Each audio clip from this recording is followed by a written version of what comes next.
It's another grim milestone for the United States, reaching record highs in daily infections over 5 months after the first infection was identified in the country. It's a serious situation. In some respects, we've done very well.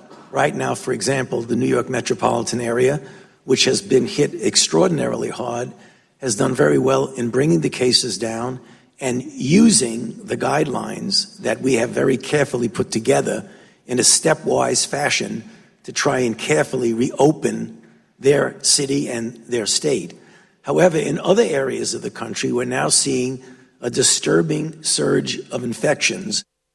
While the tri-state area, which includes New York, New Jersey and Connecticut, continue to experience sharp declines in cases and hospitalizations, that's not so for the Sunbelt and western states, where numbers are rising, prompting this move from the Democratic East Coast governors. We're announcing today a joint travel advisory. People coming in from states that have a high infection rate must quarantine for 14 days. That advisory affects Alabama, Arkansas, Arizona, Florida, North Carolina, South Carolina, Utah, and Texas. While globally, the European Union is considering barring U.S. travelers too. In a country that raced to reopen economies in many parts due to what was viewed as a political upside.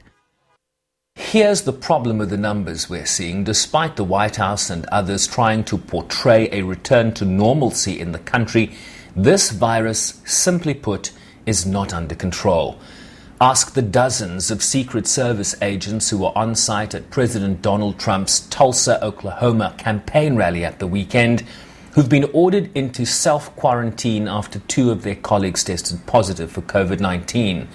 And with infections rising around the country, questions are being raised about the sustainability of some of the reopenings we've seen to date, and the implications of that on the millions of jobless who remain on the sidelines of this economy.